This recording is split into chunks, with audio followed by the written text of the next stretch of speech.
तीसरे स्थापना समारोह में उपस्थित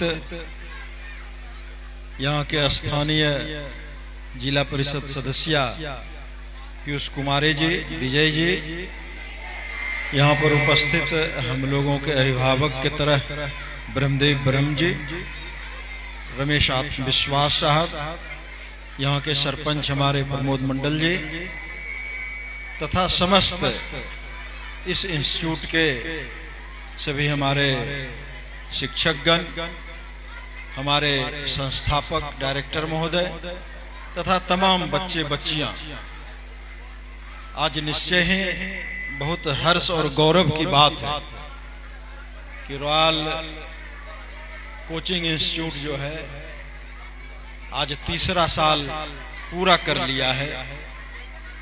मैं अपने तरफ से डायरेक्टर महोदय को बहुत शुभकामना देता हूं, बहुत बधाई देता हूं कि आपने इस सुदूर इलाके में भी,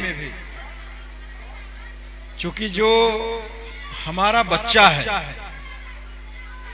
उसमें प्रतिभा तो है लेकिन उसको उचित प्लेटफॉर्म नहीं मिल पाता है। ये कहावत है कि अभाव में ही प्रभाव दिखता है। चूंकि निश्चय ही हमारा पिछड़ा इलाका है और अभावग्रस्त बच्चों के लिए ऐसा कोई प्लेटफॉर्म नहीं है जिससे कि उसका प्रभाव निखर सके। तो हमारे विमलेश सर जी के द्वारा जो अभावग्रस्त बच्चे भी हैं उसको ध्यान में रखते हुए कम पैसे में उस बच्चे में जो प्रतिभा है उसको निखारने के लिए एक सही प्लेटफॉर्म आपने देने का काम किया है। मैं अपने तरफ से उन्हें बहुत साधुवाद देता हूं। निश्चय ही इस चीज के लिए आपको बहुत परेशानी होती होगी, बहुत सारी तकलीफें भी आती है, बहुत समस्याएं, बहुत व्यवधान भी पैदा होता है, लेकिन उसके बावजूद भी आपने इसको तीसरा साल और कोचिंग सेंटर है और सब वो भी लगता है कि 12वां साल आपने उसको भी पूरा करने का काम किया है। तो निश्चय ही ये एक बहुत बड़ी बातें हैं कि आपने अपने विद्यालय से, और मैंने देखा है कि पिछले साल आपके इंस्टीट्यूट से पास करके अठगामा की बच्चियां सेकंड टॉपर जिला में करने का काम किया था। ये बहुत बड़ी उपलब्धि है आपकी और मैं पूरी शुभकामना देता हूं। और यहाँ के सभी शिक्षक गण को भी, जिस मेहनत से आप बच्चों के प्रतिभा को उभारने का प्रयास किया है। ये कहा गया है कि बच्चे जो है वो शिक्षा के लिए नहीं है बल्कि शिक्षा बच्चे के लिए। आपने इसको साबित भी करने का काम किया है, चाहे किसी तरह का प्लेटफॉर्म हो। आज आपने इस स्थापना दिवस समारोह में बच्चों से जिस तरह से सांस्कृतिक कार्यक्रम में बच्चों में जो प्रतिभा छुपी हुई है उसको भी आपने उभारने का प्रयास किया। चाहे आप डिबेट का कार्यक्रम हो, चाहे आप भाषण देने का कार्यक्रम हो। मैंने पिछले बार भी कहा था आपसे कि क्विज का भी एक बढ़िया आयोजन करिए, उससे जो बच्चे में जो प्रतिभा है, जो फर्स्ट सेकंड थर्ड प्राइज लेता है, उसका चलने का, उसका बोलने का, उसका भाषण देने का, उसका एक अलग तरीका हो जाता है। लेकिन उस पर चूंकि बहुत सारी परिस्थितियां, आपके पास समस्याएं भी बहुत आती होंगी, जिसके चलते आपने उसको पूरा तरह से नहीं कर पाया। लेकिन सारे परिस्थितियों को देखते हुए भी, कितनी भी आपको व्यवधान आए, लेकिन अगर आप क्विज प्रतियोगिता कराएंगे तो हमें लगता है कि उससे भी बच्चे में जो प्रतिभा है वो बहुत आगे निकलता है। और निश्चय ही मैं दावे के साथ कहता हूं, जब चूंकि जो क्विज होता है वो एक तरह से कंपटीशन होता है और कंपटीशन में जब बच्चा फेस करता है तो उसका जो अपना एक फिजिकल एक्टिविटी होता है, उनका जो अपना एक फिजिक होता है, वो निश्चय ही आम लड़के से अलग हो जाता है। इसलिए मैं तमाम अपने बच्चों को भी कहूंगा कि निश्चय ही, और जो गार्जियन है उनसे भी मैं कहूंगा कि आप आधी रोटी खाइए लेकिन बच्चे को पढ़ाइए।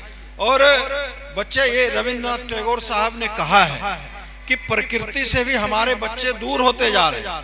मैं तमाम शिक्षकों और डायरेक्टर साहब से भी कहूंगा कि आप बच्चे को प्रकृति से भी दूर मत ले जाइए, क्योंकि आज जो है कंक्रीट सीमेंट की दुनिया में बच्चे प्रकृति को छोड़कर पक्के पक्के स्कूल और कॉलेज में जाके वहां पढ़ाई। आज सरकारी स्कूल की क्या हालत आप लोग सभी जानते हैं। सरकार की गलत नीतियों के चलते सरकार जो सरकारी स्कूल है उसकी पढ़ाई पूरी तरह से चौपट हो गई। इसलिए मैं आपसे भी कहूंगा कि प्रकृति जो है अपने आप में एक महान शिक्षक, जो प्रकृति कहता है उसी के अनुसार बच्चे को भी ढालने का प्रयास कीजिए। प्रकृति से अगर उसको दूर लेके जाएंगे तो फिर उसका शिक्षा दीक्षा सारा समाप्त हो जाएगा। इसलिए प्रकृति को नजदीक रखते हुए अपने बच्चों में जो प्रतिभा है उसको उभारने का प्रयास करिए, उसको आगे बढ़ाने का प्रयास करिए। क्विज के माध्यम से, खेल के माध्यम से, योग के माध्यम से। योग, क्विज और खेल ये सब एक बहुत बड़ा साधन है आपका कंसंट्रेशन का। ध्यान जब तक कंसंट्रेट नहीं होगा तब तक बच्चा आगे नहीं बढ़ सकता। बच्चा किताब पढ़े तो सिर्फ किताब पर ही ध्यान रहे, बच्चा खेल खेले तो सिर्फ खेल पर ही ध्यान रहे, बच्चे क्लास में रहे तो जो शिक्षक बोल रहे हैं सिर्फ उसी पर ध्यान रहे। ऐसा नहीं कि घर पे ध्यान है, क्रिकेट पे ध्यान है या और अन्य किसी चीज पर। चूंकि आजकल जो मोबाइल की दुनिया है, व्हाट्सएप, फेसबुक, क्या क्या, उसमें और बच्चे बिगड़ते जा रहे हैं। इसलिए मैं आप तमाम शिक्षकों से भी कहूंगा कि प्रकृति से दूर नहीं जाते हुए अपने बच्चों को निश्चित रूप से आपने जो प्रयास किया है अपने बच्चों में, निश्चय ही उसमें और ताकत देने का प्रयास कीजिए। बच्चे, चूंकि बच्चा, मैंने पहले कहा कि बच्चा शिक्षा के लिए नहीं है, क्योंकि आपने देखा होगा शिक्षा का एकमात्र उद्देश्य नौकरी पेशा करना नहीं है। चूंकि जब तक बच्चे शिक्षित नहीं होंगे, पढ़ लिख कर आगे नहीं, वो एक अच्छे इंसान नहीं बनेंगे।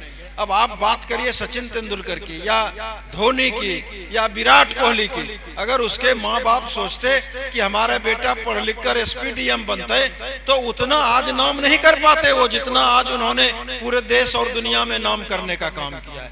तो निश्चय भी आपने सांस्कृतिक कार्यक्रम के माध्यम से, आपने और सब कार्यक्रम के माध्यम से अपने बच्चों को आपने प्रयास किया है कि उसमें जो प्रतिभा है उसको निखारा जाए। मैं तो कहूंगा कि पूरी ताकत, पूरी ईमानदारी से आप जिस तरह से लगे हुए हैं बच्चों पर, उसको आप आगे बढ़ाने का काम करिए।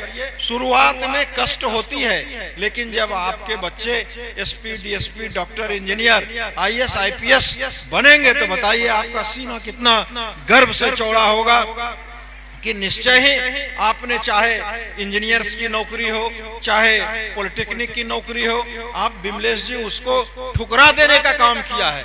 उसका सकारात्मक बात तभी होगी ना जब आपके बच्चे डॉक्टर, इंजीनियर और आईएएस, आईपीएस जिस दिन बनेंगे, आपका हौसला, आपका सीना कितना गर्व से चौड़ा होगा कि आपने जो त्याग किया समाज के लिए, इस क्षेत्र के लिए, इस राज्य और पूरे देश दुनिया के लिए, आपका सीना भी गर्व से चौड़ा होगा कि जो त्याग आपने किया, निश्चय ही आपका बच्चा आज उसको फलाफल देने का प्रयास कर रहा है, आगे बढ़ने का प्रयास कर रहा है। और निश्चय ही इस राघोपुर की धरती पर आपने एक बहुत सकारात्मक पहल करने का काम किया है। मैं तमाम आपके पूरे टीम को, आपको और तमाम जितने यहाँ पर उपस्थित गार्जियन हैं, बच्चे हैं, सबको मैं अपने तरफ से बहुत साधुवाद देता हूँ, बहुत शुभकामना देता हूँ कि आपका इंस्टीट्यूट और आगे बढ़ने का काम करे। इसी आशा विश्वास के साथ मैं आप लोगों से विदा भी लेता हूँ। बहुत बहुत धन्यवाद।